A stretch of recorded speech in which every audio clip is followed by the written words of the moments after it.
नमस्कार दोस्तों, स्वागत है आपका मेरे YouTube चैनल पर। तो समाज में ना तीन प्रकार के लोग होते हैं। पहले वो जो गरीब हैं, छोटे घरों से हैं, समझ थोड़ी कम है, उनको धर्म के नाम पर पूरी तरह से बहका रखा है। दूसरे जो लोअर मिडिल क्लास और मिडिल क्लास हैं, वो बेचारे खाने कमाने में इतना व्यस्त हो चुके हैं, घर की समस्याओं में इतना उलझ चुके हैं कि उनको पता तो है कि क्या गलत होने लग रहा है देश में और कैसे देश बर्बाद होने लग रहा है, लेकिन कहने को बोलने को कुछ टाइम नहीं है, ना समय है और ना ही इतनी हिम्मत है। तीसरे वो लोग हैं जो रिच या सुपर रिच होते हैं, तो उनको पता तो है कि समस्याएं क्या है, लेकिन वो आंख मूंदे हुए हैं। क्यों? क्योंकि उनको पता है कि देश तो बर्बाद होए सो होए, लेकिन हम तो पैसे कमा रहे हैं ना, देश से उनका कोई लेना देना नहीं है। तो ये मेरी जो वीडियो है ना, ये सिर्फ पढ़े लिखे लोगों के लिए है और उन्हीं को समझ में आएगी। देखिए, वुमेन सेफ्टी एंड सिक्योरिटी हमारे देश में एक बड़ा गंभीर मुद्दा है और एक बड़ी समस्या बन के उभर के हमारे सामने आया भी है। इसी को लेकर मैंने कुछ वीडियोस बनाई भी हैं। अगर गवर्नमेंट उन पे ध्यान देना, ये फालतू काम करने की बजाय, तो हल निकल सकते हैं। होता क्या है ना, देखो, हर चीज का करने का, हर काम को करने का एक तरीका होता है। आप चिप्स का पैकेट भी अगर ठीक से नहीं खोलोगे ना, तो सारी चिप्स बाहर बिखर जाती हैं।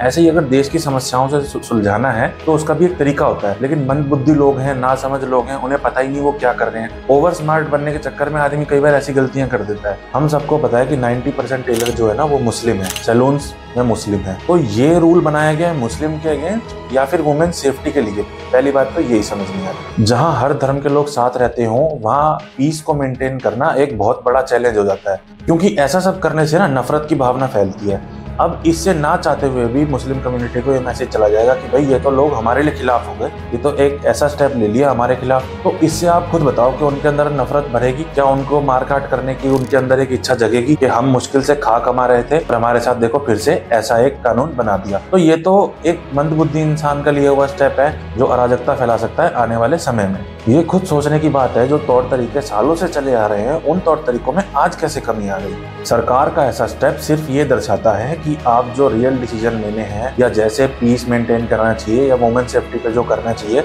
वो सब करने में नाकाम हो, वो काम आप नहीं कर पा रहे हो, इसलिए आप ऐसे छोटे स्टेप्स लेने लग रहे हो। ये छोटी सोच के लोगों के काम होते हैं, क्योंकि आप किस किस को पीछे खींचोगे? सब्जी मंडी में सब्जी वाले, फल फ्रूट बेचने वाले, या और भी कई तरीके के काम जहाँ जेंट्स करते हैं। अगर आप देखोगे तो आज मार्केट में अगर आपको माहिर शेफ या कोई भी दिखेंगे तो वो लेडी से ज्यादा जेंट्स होते हैं। चाहे जिम में हो, जेंट्स कोच जो होते हैं वो अच्छे होते हैं। तो ये तो एक छोटी सोच हो गई कि हम इस तरीके का स्टेप लेकर लोगों को पीछे खींच, ना कि आप अंदर से लोगों के अंदर इस भावनाओं को जागरूक करने की तरफ सोचो कि कैसे लोग ये सोचे कि हाँ भाई, स्त्री के प्रति हमारे अंदर एक सम्मान की भावना होनी चाहिए। ये तो मुश्किलों से खा कमा रहे लोगों को जानबूझकर परेशान करने वाली एक बात हो गई ना। पता है, हो सब कुछ सकता है, लेकिन वो कहते हैं ना कि खाली दिमाग शैतान का घर होता है। इसलिए अगर इंसान के अंदर से ये थॉट डेवलप होगा कि हाँ यार, सब ठीक कह रहे हैं, हमें ऐसा कुछ नहीं करना चाहिए, हमें करने के कामों में ध्यान देना चाहिए, या फिर एक आदमी पे प्रेशर बनाया जाए कि भाई ऐसा कर, उसे मारा जाए, तो डांटा फटकारा जाए।